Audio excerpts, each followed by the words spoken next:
میں شروع کرنا چاہوں گا منیر صاحب آپ سے. تھوسیڈیٹی ٹریپ کے بارے میں چائنیز پریزیڈنٹ جو ہے وہ کہہ رہے ہیں ٹرمپ کو کہ اس میں ہمیں نہیں پھنسنا چاہیے, اس ٹریپ میں ہمیں we should not walk into that trap, اور اس کو اوائڈ کرنا چاہیے. اور میری جو انرجیز ہیں انسٹیڈ کہ ہم اس ٹریپ میں واک ان کریں آر سیلس, اس انرجیز کو کہیں اور استعمال کر لیں تو زیادہ بہتر ہوگا. اس کے بارے میں آپ کیا کہیں گے؟ کیونکہ فرسٹ ورلڈ وار سے پہلے اس قسم کی اسٹیٹمنٹس آتی نہیں ہیں تھوسیڈیٹی ٹریپس کے بارے میں. Munir sahab, what is your take on this one at this particular moment? China کا تو یہ موقف کافی عرصے سے رہا ہے کہ امریکہ اور چین دونوں بہت دنیا کی دو بڑی طاقتیں ہیں, ان کو آپس میں کوآپریٹ کرنا چاہیے, کنسٹرکٹیو انگیجمنٹ ہونی چاہیے.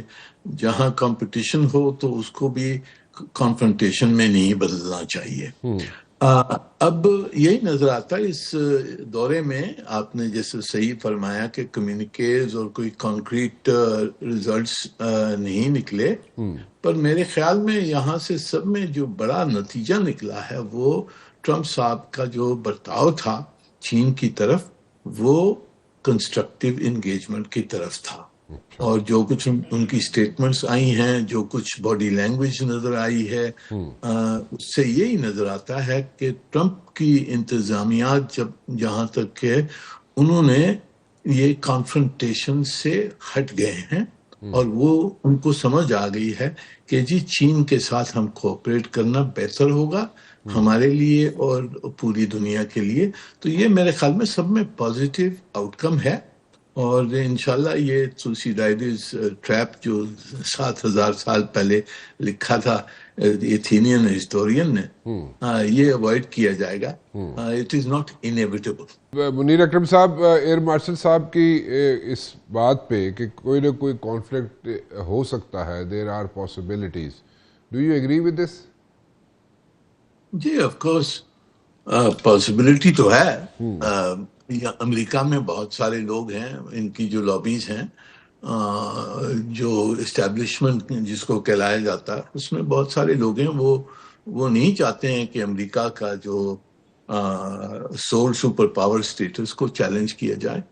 پر یہاں یہ بھی میرے خیال میں ٹرمپ کی جو اپروچ ہے وہ بالکل مختلف ہے. وہ تجارت کی طرف, ٹیکنالوجی کی طرف, وہاں انویسٹمنٹ کی طرف ان کی توجہ ہے. تو اگر یہ جو ڈائریکشن ٹرمپ صاحب نے ابھی چلائی ہے, which is what the Chinese called constructive strategic engagement, اگر یہ انسٹیٹیوشنلائز ہو جاتی ہے, اور اس کے لیے انہوں نے بورڈ آف ٹریڈ بنایا ہے, بورڈ آف انویسٹمنٹ بنایا ہے, ان کی مذاکرات چلتی رہیں گی, دونوں لیڈرشپ کی ملاقاتیں ہوتی رہیں گی, اگر یہ انسٹیٹیوشنلائز ہو جاتا ہے تو یہ دونوں کا فائدہ ہوگا. اور دیکھیے اگر تاریخ کو دیکھیں آپ تو امریکہ اور چین کے درمیان جو اکنامک ریلیشن شپ ہے اس سے دونوں کو فائدہ ہوا ہے. پچھلے 40 سال میں دونوں کو فائدہ ہوا ہے, اور یہ نظر آتا ہے. تو یہ دو مختلف قسم کی یہاں پالیسی ڈائریکشنز ہیں. جو امکان ضرور ہے کہ کنفرنٹیشن ہو. اگر کل تائیوان نے کہہ دیا کہ ہم انڈیپینڈنس کرتے ہیں, چین بالکل انویٹ کرے گا.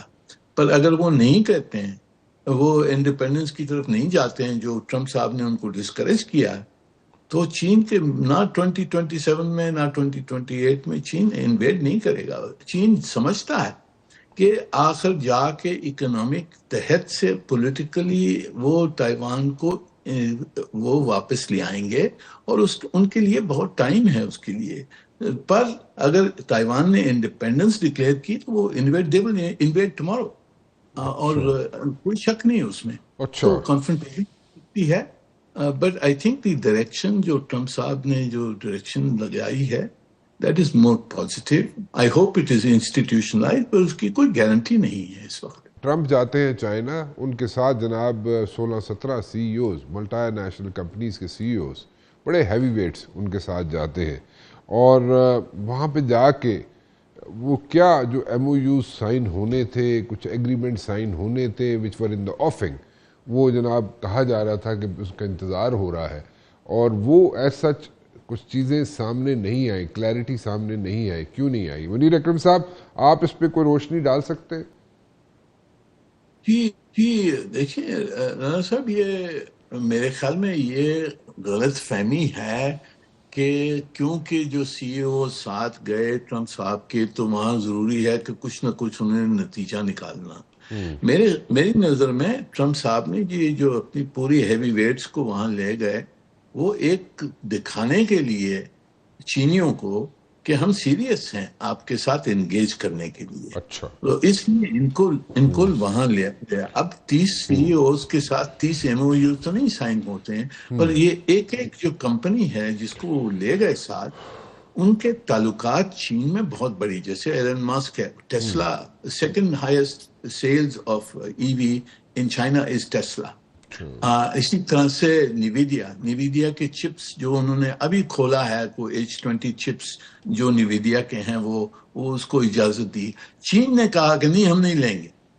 ان کو منوانا ہے کہ آپ یہ نیویدیا کے H20 چپس جو پہلے بند کیے تھے امریکنوں نے، وہ کھول دیے ہیں اس وقت. تو وہ بھی بتانا تھا کہ جی ہماری انٹینشنز آپ کی طرف اچھی ہیں اور ہم تو چاہتے ہیں کہ engagement who. I think the symbolism وہ زیادہ امپورٹنٹ تھا.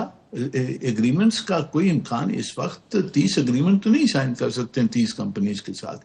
باقی جو یہ تھے کہ بوئنگ کا کانٹریکٹ ہے، سویابین لینے ہیں، ایگریکلچر پہ اور دوسری کموڈٹیز لینی ہے، تیل لینا ہے، وہ سب اس کے اوپر میرے خیال میں بات چیت ہوئی ہے. اس کے اوپر معاہدہ ہو جائے گا کیونکہ راستہ کھلا ہے اس وقت.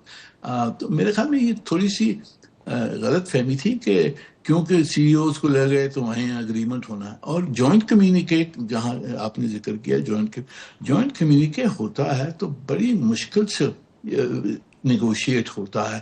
اسپیشلی یہ دو بڑی طاقتوں کے درمیان اگر جوائنٹ کمیونیکیٹ ہوگا تو اس کو ایک نقطہ کے اوپر نیگوشیشنز ہوتی ہیں. اس وقت میرے خیال میں نہ امریکہ چاہتا ہے نہ چین چاہتا ہے کہ ان کی جو اختلاف ہوں وہ کھل کے آگے آ جائیں، کیونکہ جب یہ کمیونیکیٹ آپ نیگوشیٹ کرتے ہیں تو نہ صرف آپ کی کنورجنس پہ بات چیت ہوتی ہے، آپ کی ڈائیورجنس پہ بھی بات چیت ہوتی ہے. تو وہاں امکان ہوتا ہے کہ ٹاکس ول بریک ڈاؤن.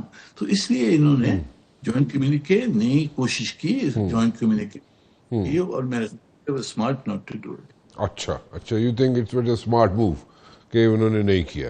منیر صاحب ویری کوئکلی مجھے آپ اس چیز سے بتائیے کہ جو ایئر مارشل صاحب کہہ رہے ہیں کہ جناب ایران جو ہے اسٹریٹ پہ اسرٹ کرتا رہے گا، اسٹریٹ آف ہارمز پہ اسرٹ کرتا رہے گا. Do you agree with this? نہیں جی.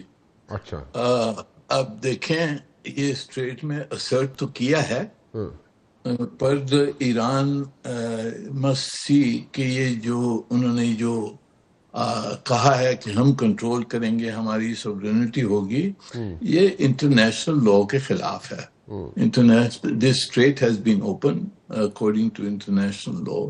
اگر دنیا یہ مان جاتی ہے کہ ایران کی یہاں کنٹرول ہوگا، ایکسکلوسیو کنٹرول ہوگا، تو پھر آپ دیکھیں دوسرے جو چوک پوائنٹس ہیں، ملاکا میں کیا ہوگا. دوسری جگہیں بھی ہیں جہاں سے انٹرنیشنل نیویگیشن جاتی ہے، commerce flows. You think the international community will never accept کہ ایک پاور کو یہ اختیار ہو کہ اسٹریٹ کو بند. انہوں نے فزیکلی بند کر دیا ہے، ملیٹریلی بند کر دیا ہے، پر جب معاہدہ ہوگا اس معاہدے میں کچھ نہ کوئی اور نتیجہ نکلے گا. اس میں یا تو کوئی انٹرنیشنل اتھارٹی بنے گی، یا کوئی ریجنل اتھارٹی بنے گی، یا کوئی انڈرسٹینڈنگ ہوگی جس کے تحت international traffic will flow from they. Exclusive control Iran کو نہیں دیں گے. پوری دنیا ان کے خلاف ہو جائے گی، انکلوڈنگ جو ان کے جو دوست ملک ہیں وہ بھی خلاف ہو جائیں گے، کیونکہ کنٹرول انٹرنیشنل اسٹیٹ کا ان کو کنٹرول ملنا بڑا مشکل ہے، اور میرے خیال میں یہ نہیں